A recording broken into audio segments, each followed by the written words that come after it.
voltamos aqui em A Próxima Sessão, nosso canal de estreias do Cinema Beer Club, e desta vez um filme que de fato, não vou dizer que tenha nos surpreendido, porque a gente já entrou na sala com uma grande expectativa, mas ele nos conquistou, é um filmaço, eu já vou adiantar aqui que eu gostei demais. Chama-se O Silêncio do Céu, o novo projeto do brasileiro Marcos Dutra, é o terceiro filme dele. Antes ele dirigiu Trabalhar Cansa, em parceria com a diretora Juliana Rojas, e depois ele fez E Quando Era Vivo, um filme que foi estrelado pelo Antônio Fagundes, a Sandy e pelo Ará Descartes. Então, o terceiro filme dele, só que, apesar de ser considerado um filme brasileiro, é a primeira produção internacional.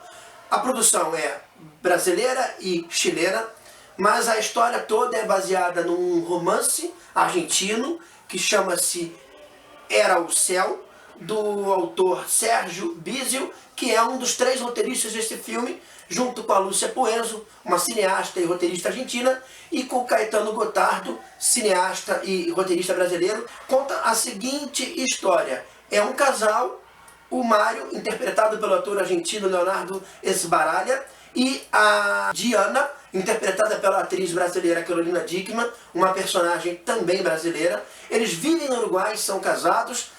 Na verdade eles estão voltando depois de uma separação. Foram casados por 8 anos, ficaram 2 anos separados, mas têm 2 filhos pequenos e agora eles decidiram retomar a vida juntos. Um dia, o Mário voltando para casa, ele descobre, ele percebe que algo de errado está acontecendo dentro da sua casa e ele, pela janela, vê que a Diana está sendo estuprada por 2 homens, um deles interpretado pelo Chino Darín, filho do ator Ricardo Darín. E aí o que acontece? A partir daí, a gente já tinha assistido nos trailers e prévias que era um filme sobre um estupro, era um filme forte, de um tema forte, um tema impactante. O marido presencia esse crime cometido contra a esposa sofre esse ato terrível e fica um silêncio entre os dois. Ela não conta pra ele que sofreu isso e ele não conta pra ela que ele presenciou o fato. Sim. E daí se desenrola o filme. À primeira vista, só assistindo o trailer, a gente acha que esse tema vai se alongar durante as 2 horas de projeção, vai ser só esse drama, essa lacuna entre os dois. Vendo o filme, a gente percebe que existe muito mais por trás desse fato. O roteiro vai oferecendo cada vez mais detalhes de que existe algo a mais por trás, não é simplesmente só isso. O mistério das situações vai sendo revelado aos poucos, né? A gente não pode falar muito, não pode entrar em detalhes do que são esses fatos, esses itens trazidos pelo roteiro, porque é um spoiler. A gente gostou de ser presenteado por essas informações e ver que o filme era muito mais do que só essa sinopse que a gente deu.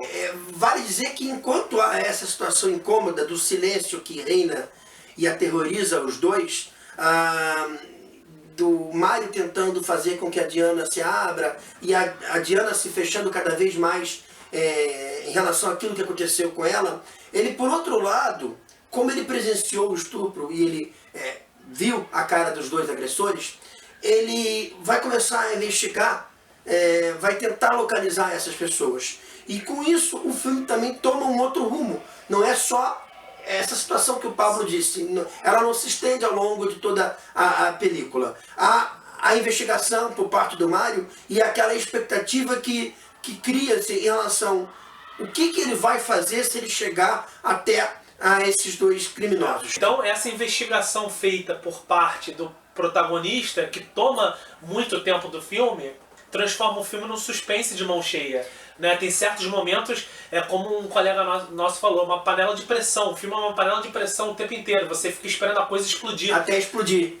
E tem uma cena que é fantástica, uma cena que o personagem do filho do Darín tá se dirigindo ao local onde a Carolina Dickmann trabalha. E essa cena, eu acho que essa cena demonstra o talento extremo do Marco Dutra para a direção, né? Essa é uma das melhores cenas do filme, digamos, né? Onde ele pode explorar o suspense máximo do filme nesse segmento? Ele para um carro em frente ao estabelecimento comercial onde ela trabalha, ele sai do carro, é uma rua movimentada de Montevidéu, a gente escuta, mais do que vê que a rua está cheia, mas a gente escuta o barulho, o ronco do motor do carro, e à medida que ele vai meio que se encaminhando, se aproximando lentamente da loja, e a personagem dela vislumbra a figura do seu agressor do lado de fora, o barulho do ronco do motor do carro vai se tornando cada vez mais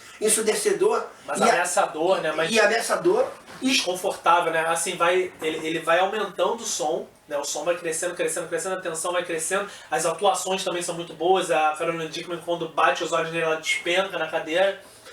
E aí há uma série de aspectos técnicos, você salientou bem, o uso do som para criar atenção, e há outras coisas que a gente pode apontar. A primeira cena do filme, o filme abre com um céu azul, um azul cristalino, com poucas nuvens, uma coisa tranquilizadora, linda.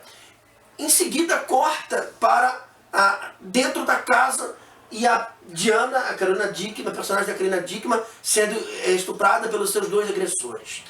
Então há esse choque entre a beleza da primeira tomada com a violência da ação. E essa cena do estupro é mostrada por dois ângulos.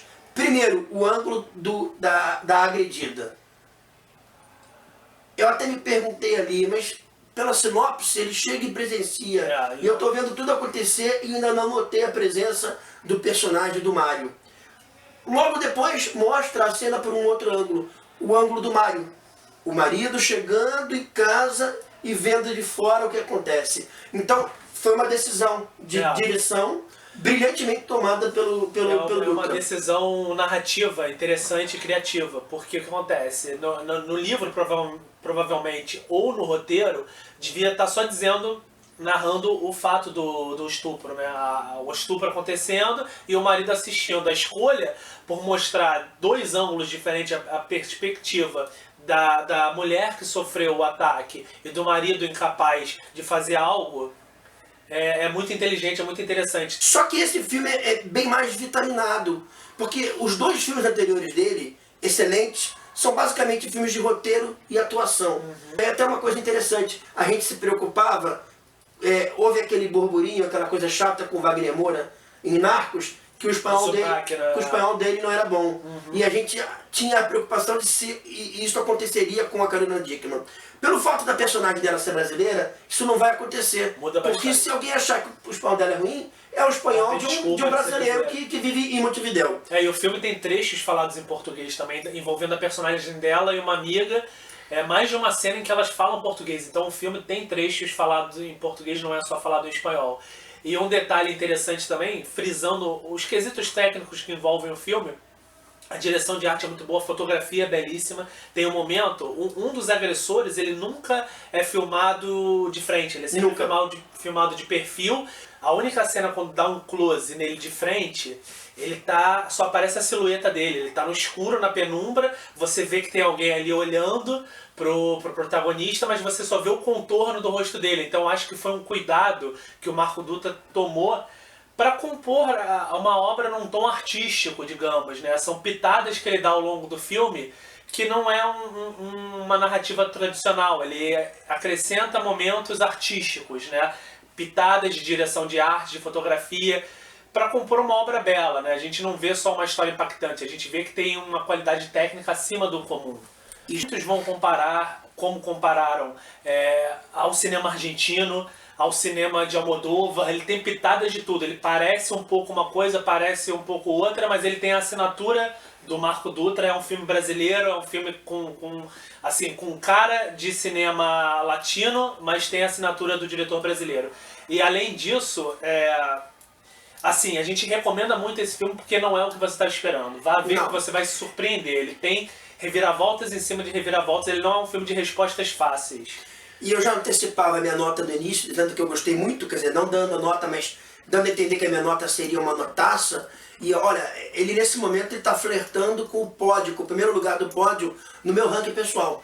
Talvez seja, eu ainda vou matutar um pouco, mas talvez ele seja nesse momento o melhor filme que eu vi em 2016, entre filmes brasileiros, americanos ou de qualquer outra parte do mundo.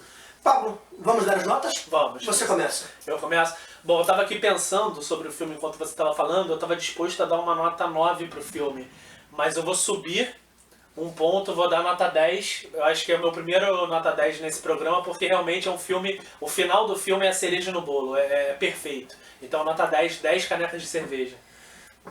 Eu sou benevolente, como é que eu vou ficar atrás dele agora? E um filme que eu tô dizendo que foi provavelmente o melhor filme que eu vi em 2016, 10 cervejas sim. Marco Dutra, você tá de parabéns. A equipe toda tá de parabéns. A Carolina Dickman subiu 100% no meu conceito como atriz. Melhor papel da carreira dela, 10 cervejas. E já que estamos falando de cerveja... Vamos pegar a de Itacoja, né? A de Itacoja. Olha só, a história é argentina, o diretor é brasileiro, o elenco é do Mercosul, mas o filme se passa no Uruguai. E foi filmado no Uruguai, na cidade de Montevidéu. Então a gente não poderia indicar, eu sugeri essa cerveja para o Pablo, a gente não poderia indicar uma cerveja que não fosse uruguaia. E aí, entre tantas boas cervejas uruguaias, a dica de hoje é Nortenha. É uma lager, é uma cerveja bastante comum, é um tipo de cerveja bastante comum. Lager e Pilsen são os mais tradicionais aqui no Brasil. Ela tem apenas 5% de teor alcoólico. Eu fui procurar o IBU dela, que é o nível de amargor, e não achei um registro específico, um valor dimensionado deste item. Mas eu posso garantir para vocês, esta é uma cerveja que eu já bebi bastante. Ela não é amarga, ela tem um paladar bem fácil de ser aceito por qualquer pessoa. Quer dizer, não é uma cerveja para poucos, é uma cerveja para muitos. Então, Nortenha, essa deliciosa cerveja uruguaia, é a nossa dica de hoje. Nosso e-mail vai aparecer agora na tela, cinemabeerclub@gmail.com. Deixe seus comentários, mande mensagens, perguntas, dúvidas, sugestões. Comente no vídeo que vocês estão esperando desse filmaço Silêncio do Céu. Saúde. Um brinde ao cinema brasileiro e ao cinema latino-americano. E bons filmes para todos nós. Até a próxima.